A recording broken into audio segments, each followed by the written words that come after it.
We can find a lot of excuses for why we can't do something or why we shouldn't or finding the right time or whatever it may be. And it's like, at the end of the day, the only way to learn it and do it is to do it. And I think that becomes really the most important thing. It's just like taking action. You are now listening to the Creative Juice podcast, brought to you by indepreneur.io.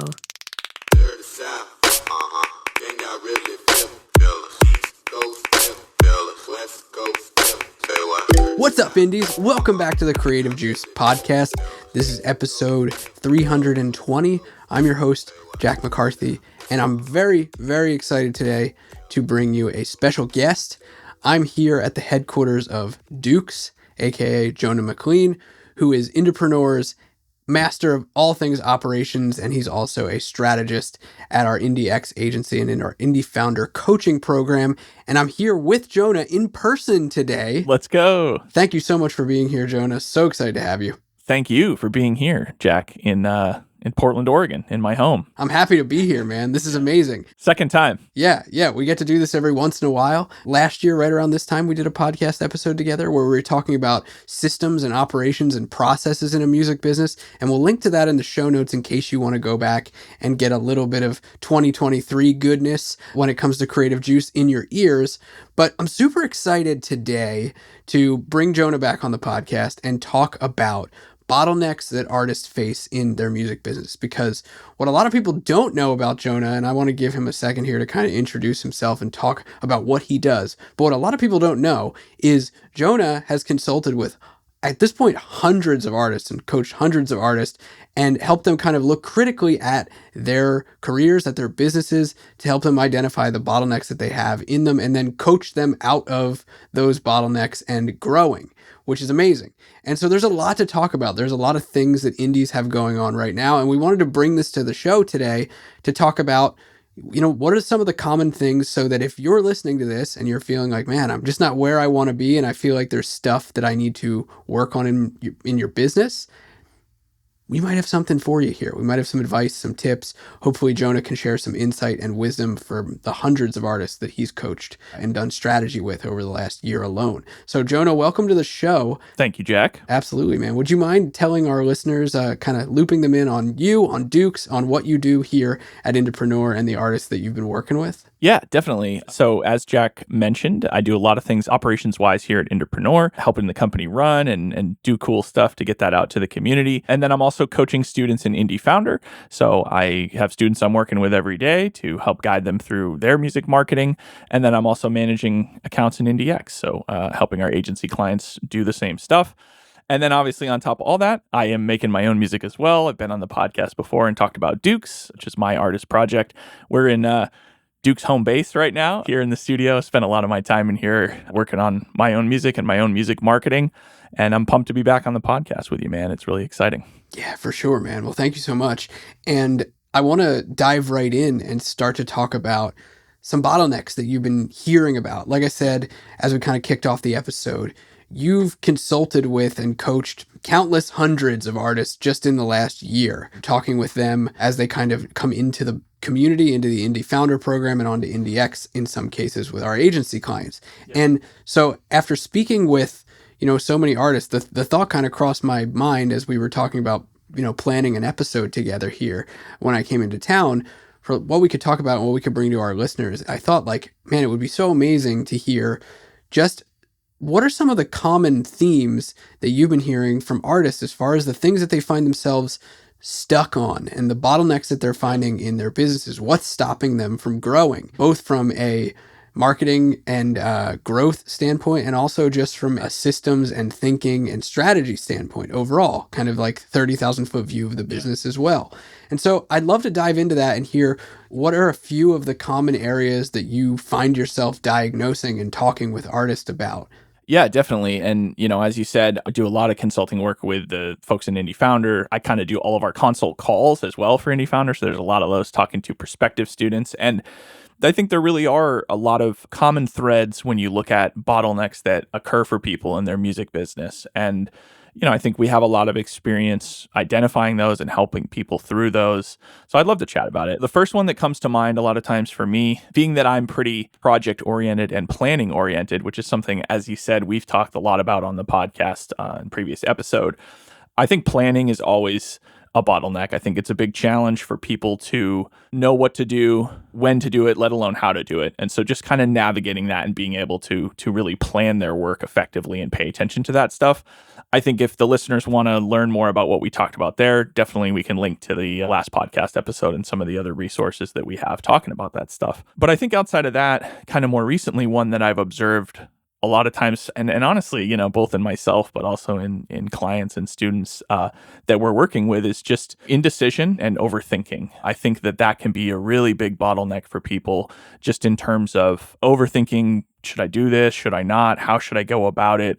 And then a lot of times that overthinking can lead to just indecision, and you're not really sure what to do and where you want to go and how you want to do it. So it sounds simple in some ways, and I'm sure it's something that a lot of people can relate to, but I really think that indecision and overthinking is a big one that we could definitely touch on and talk about. Yeah, those are two really interesting, kind of like same coin, two different sides, two sides of the same coin. Yeah. I think indecision and overthinking, because they happen at a variety of stages in whether we're talking about the actual creation of music, right? The production of music, the marketing of music, the building of a fan base. Both of those two sort of specters can creep in and really sabotage your work and really sabotage your growth and movement. Absolutely. Yeah. And what were we saying earlier? The saying, fail forward, I think you said, and I think that's a big part of it, right? Because at the end of the day, there is no perfect way to go about any of this stuff. And especially when we're talking about the digital kind of e-commerce side of your music, like for most of us, sometimes almost all of us, that stuff can be pretty foreign, right? And it's like, it's easy to overthink and be indecisive about those kinds of things because, not many musicians that I know got into music to market necessarily. And so it's easy to overthink that stuff. It's easy to second guess that stuff, just like with a new song that you write or a new track that you put out or whatever. It's easy to overthink that stuff too. And, I really think it can cripple people a lot of time just because they get stuck in that loop of overthinking, not making decision. And that just kind of becomes the pattern, I guess. Do you think that unfamiliarity with growing a fan base, with getting music out there, with getting into creation, maybe after a break or something like that, or going into a new release cycle, do you think that unfamiliarity is the biggest catalyst for indecision and overthinking? Yeah, I do. Again, I think that sometimes it's so easy to fall into that stuff and not even really realize that you are. And it's like we can find a lot of excuses for why we can't do something or why we shouldn't or finding the right time or whatever it may be. And it's like at the end of the day, the only way to learn it and do it is to do it. And I think that becomes really the most important thing, is just like taking action and not allowing that stuff to really become a handicap or something that slows you down from doing what you want to do. There's another bottleneck that you mentioned to me before we started rolling, but I want to dive into these two just a bit more. Yeah. Because I think that they're a little nebulous, right? Like it's a lot of mindset. And I'm curious, when you're consulting with artists or when you're coaching artists through strategy, especially around marketing and trying to grow, how do you break through the wall of overthinking and the indecision that can come with that? Definitely. I think to plug our coaching services a little bit, I think IndieFounder really helps with that in a big way for sure, because having someone from our team as a coach, when I do the consults for IndieFounder, I like to tell people, hey, like we call this a coaching program, but really you could think of it as a strategy program, because that's really what it aims to do, is take someone from our team and put us as kind of the lead strategist on your account. So you don't have as much opportunity to be indecisive and overthink because the coach is distilling it to you and kind of telling you what to do. But I think that really is it. And really what we're aiming to do as coaches, and I think what helps people a lot, is simplifying. And, we've talked about this before in workshops, and I think also on the podcast, just this idea of, especially when you're starting out and even still through the middle stages of a lot of this, you kind of have to zoom in a little bit. And not that you can only focus on one thing at a time, but many times that can be effective. It's like you don't want to be worrying about every problem under the sun and all these things that you need to do and get squared away for your music business. It's like, hey,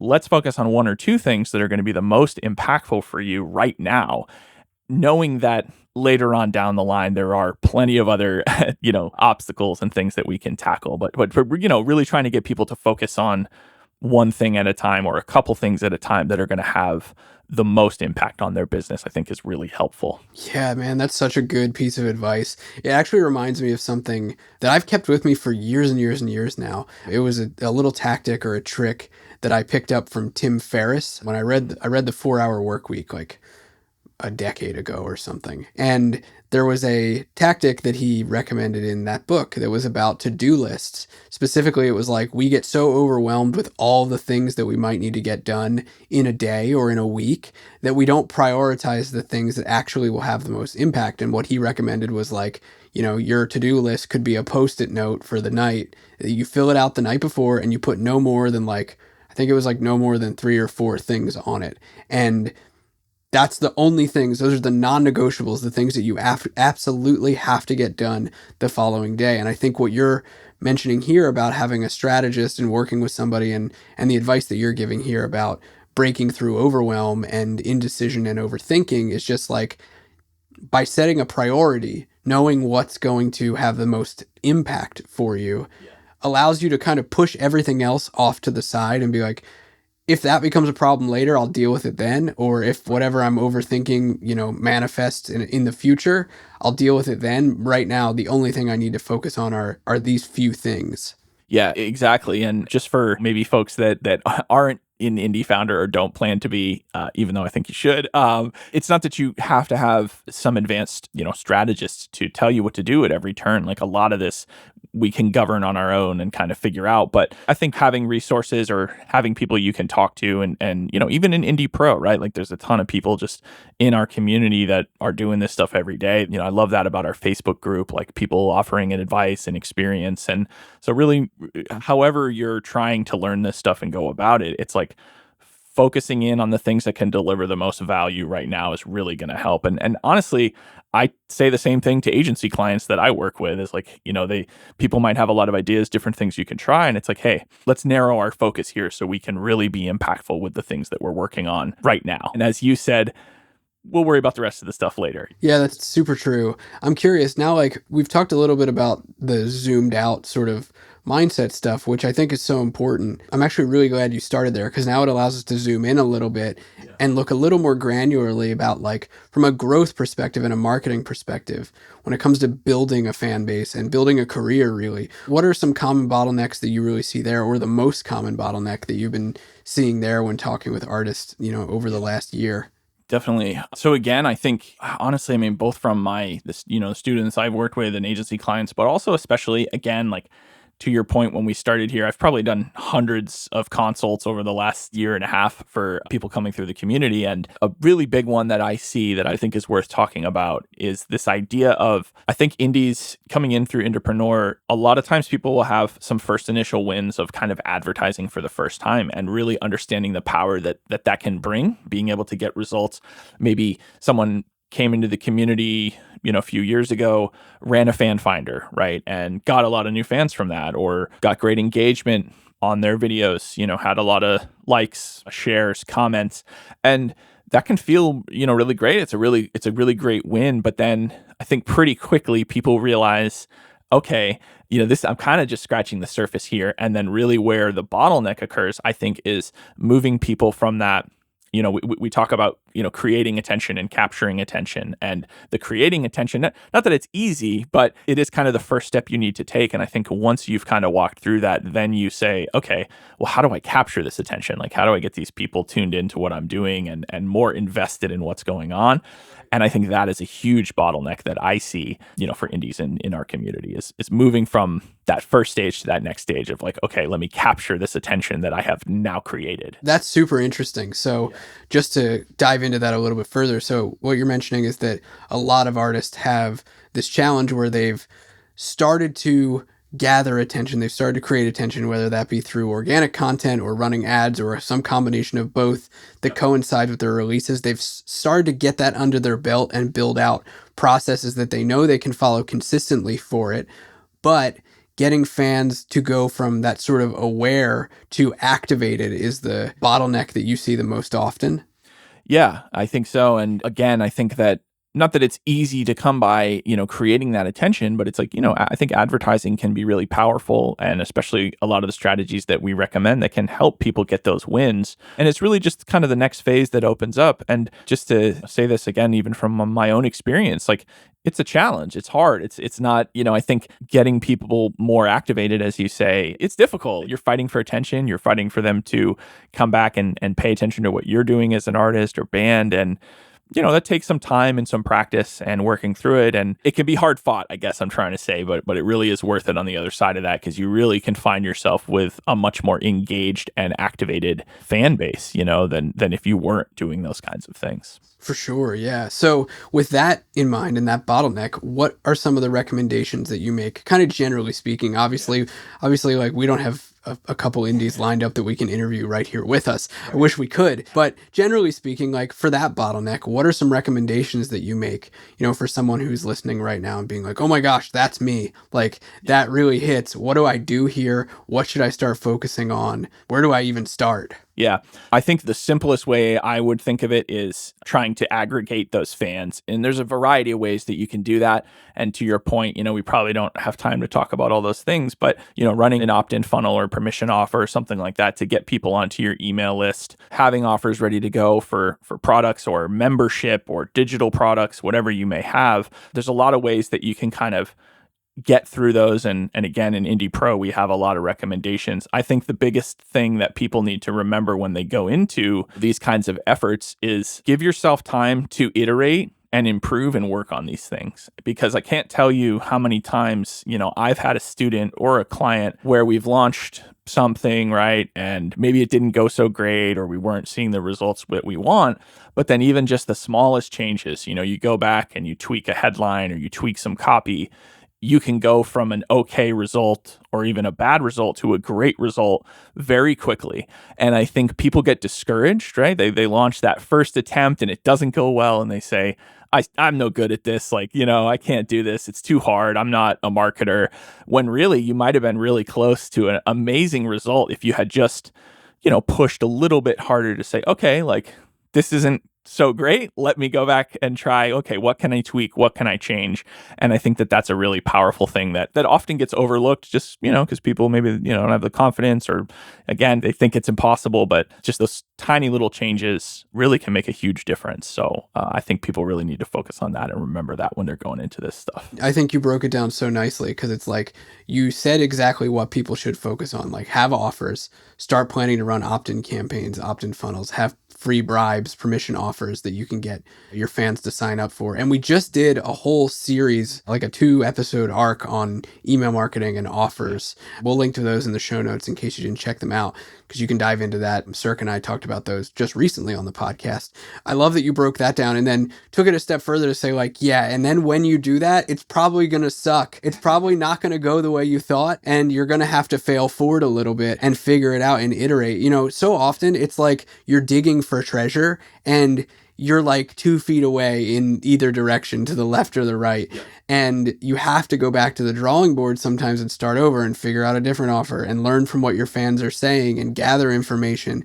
It reminds me of a story just from last week that you and I were just talking about at lunch today, which was one of your founder clients who was working on a permission offer, an opt-in bribe, and he was getting like $8 leads or something like that, pretty expensive subscribers. Yeah, it was $8 to $10. It was definitely costly, higher than we'd want to see for sure. Yeah, to that point, like, we made, honestly, like, not even a really big change. I think the ad copy stayed the same. The creative stayed the same. It was more on the back end, tweaking what was on our landing page and making the bribe a little more clear and just, again, like, minor stuff. Like, we're not talking like a whole overhaul, right? And just from that one change, I think, kind of towards the end of last week, we're seeing, $150 to $2 leads. And it's like, cool, there we go. Happy days. Like, we did it, and if you're an indie going through that and you're like, man, like, I did this, I did all this work, just keep going and keep trying, because again, just the smallest little things. And if you're not iterating and you're not, working on those things, you'll never know. Again, like, just to put people at ease. It's like, it is hard, it's challenging. And I think that's where things like IndieFounder, the coaching can help. Obviously, Indie Pro and talking in the community. Hey, what would you guys do here? How can I pivot this? How can I try different things? So, I think we put a lot of resources out there for people to be able to make those changes. You just have to see it through and have that conviction to say, okay, like, I believe this is going to work. I just have to hone it a little bit more until I'm at that place where I, feel confident in the results. Yeah, absolutely. That was such an interesting and kind of inspiring story because, and hopefully this is a helpful little tip just to go a little bit deeper on that specific case study, this was a matter of like truly just kind of reframing what the offer actually was to the fans. Because if I remember correctly, it was kind of framed as like almost like a free membership, right? Initially. Yep. Then the reframing was actually like, no, let's not make it about a membership. Like the fans probably aren't psychologically ready for something like that. It's more of make it about what they're going to get when they sign up. Make it about, I think it was like a secret song and like a secret video or something like that. Yeah, and that's really it. I mean, it was just tweaking some of the copy to be a little bit more on the nose about exactly that, like what they're going to get when they sign up. And that was the only change, and I see that a lot. Like it's not an isolated incident, and even for myself, running free plus shipping and handling or any kind of campaign, it's like, if you were to go in to look at the ad account of probably anybody at Entrepreneur, you'll see a lot of campaigns, and it's like, there's not always just like, hey, this is my first effort and it's a home run. You got to kind of tweak and iterate to find those wins. And that's normal. I think it's part of this process. And I think it's an easy part of the process for people to get discouraged around and say, man, like I did all this work with my ad account to figure out how to do this. And I made all this content and I did, and then it just falls on deaf ears. And it's like, well, keep going. Yeah. Yeah, for sure. This is really insightful, I think. I want to touch real quickly because I know we kind of spoke about it. Like we've been talking about the stage of taking a fan from awareness to activated, right? Which is what we would consider like the capture attention phase. If we look at like the idea of the fan customer journey, the buddy system in three kind of bigger umbrellas, right? Create attention, capture attention, monetize attention. Those are like the three big umbrellas that you guys really focus on when working with clients at IndieFounder, is helping them uncork bottlenecks in those areas. And it sounds like from what you're saying, like the biggest one is in that capture phase, because without that, you can't take fans to the monetize stage at all. But I'm curious, what are some bottlenecks in the other two? Yeah, I mean, again, I think in that kind of initial space of creating that attention, it's a lot of the stuff we talked about already, right? Which is the, planning and some of that indecision and overthinking. Like, because at the end of the day, it's like when you're creating attention, it's just that. It's like you're making stuff that's going to get you attention. It's so easy to overthink that. Yeah, right. And but at the end of the day, it's like, doesn't need to be very complicated, right? It's like, make some stuff, see how it does, make some more stuff, see how, and again, just keep iterating. But again, I think a lot of times people say, oh, like I had this idea for this video and I did it, but it didn't come out the way I want, so I'm not going to do it. Or I don't have the budget to really advertise right now, so it's not worth posting anything at all, or these different kinds of things. So I think in that initial creating the attention stage, it's really just as simple as that. It's like, throw a bunch of stuff against the wall and see what sticks, and like, don't overthink it.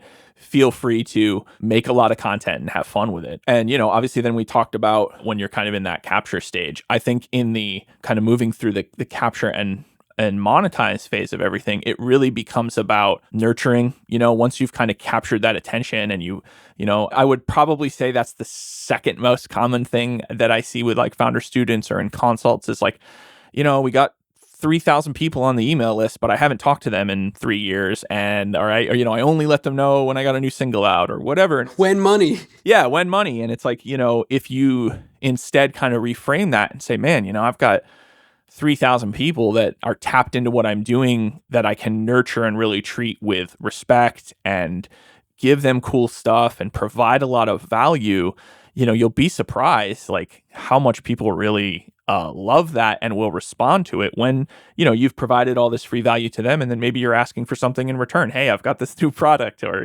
whatever. So yeah, I really think when you're kind of further through that, it's like, don't lose sight of the fact that you just did all this work to get these people paying attention. You captured that attention and now we're trying to monetize. It's like, treat them with respect and don't lose sight of everything that you did to get them to that point. It's like you got one more thing here to kind of get it over the finish line, and you don't want to just stop there and say, I don't have anything to send my email list, so I'm not going to write to them for 3 years or, whatever.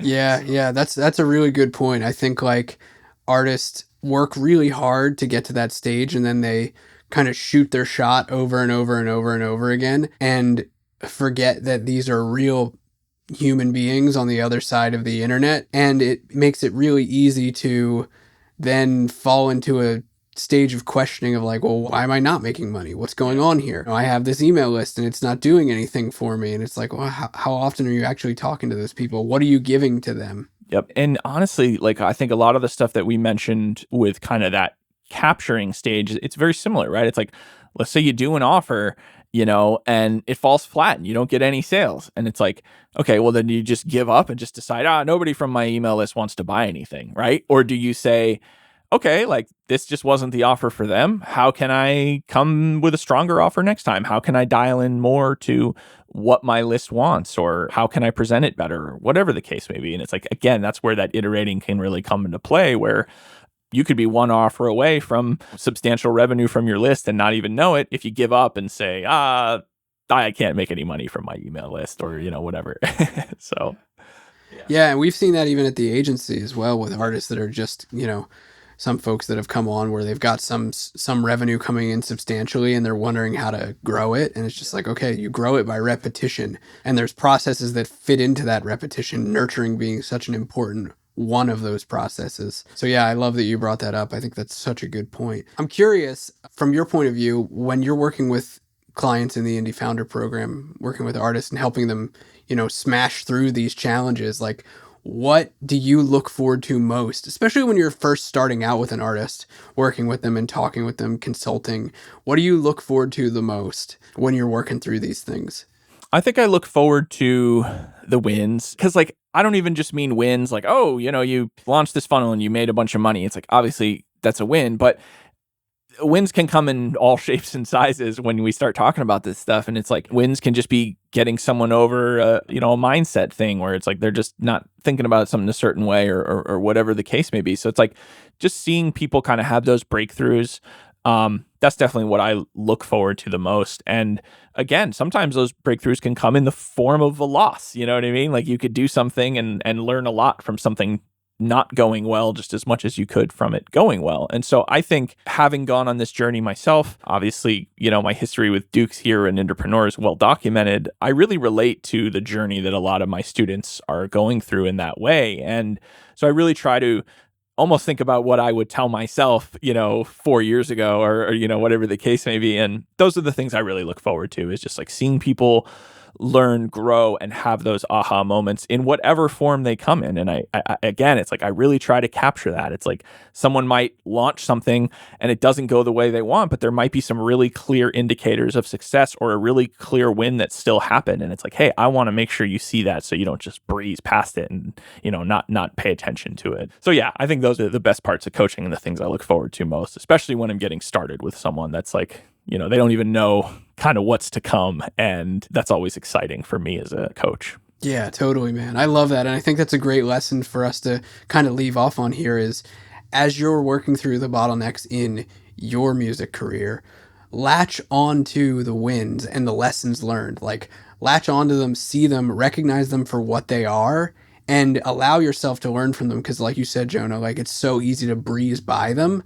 Like, they kind of slide off, as opposed to the overthinking, which tends to stick like Velcro. The wins and the things that you're learning vanish real quick, and then you don't learn anything and you're kind of back at square one. It's this awful cycle. So if you can latch onto the things that you're learning, and both the mistakes, the failures, and the wins and successes, you're going to find yourself in a position where you're growing both in, your business, your fan base, revenue, and also your skill set, which is massively important. Yeah, definitely. And, I think one other thing I would say is, as we're wrapping up is, I think music marketing, much like music, right? It's not something that you win at, it's not like there's a finish line that all of a sudden you're going to be at and say, cool, like there's nothing left to learn and I am the best at this, or, whatever. It's like, this is just another leg of what you're doing with music. And so just like there was bottlenecks when you were learning your instrument, or bottlenecks when you're trying to make an album, or whatever the case may be, it's like, there's going to be challenges and things that you run into with this and with your music marketing journey, and just keep pushing through those. And again, don't be afraid to iterate. Don't be afraid to make changes, because if you do that, the bottlenecks you have now likely won't be bottlenecks in a year or 6 months, or whenever down your journey you go. So yeah, I would just really make sure that people stick to that. So dude, that's such good advice. Thank you so much, man, for diving into this with me. This was too fun, and I hope you guys dug this. I hope you dug some lessons from Jonah. If you're interested in working with Jonah and the rest of the IndieFounder team, I will leave a link in the show notes so that you can learn more about getting strategy help from the IndieFounder crew. You would probably really enjoy it because, like Jonah, the whole team is amazing and they do great stuff with the artists that we work with. So we'll leave a link to IndieFounder in the show notes. You can check it out. We have some slots opening up on the IndieFounder roster coming up here. So that's very, very exciting. But thanks again, Jonah. Thank you. This was a blast. And we'll catch you guys next time on Creative Juice. Go break those bottlenecks, Indies. Peace.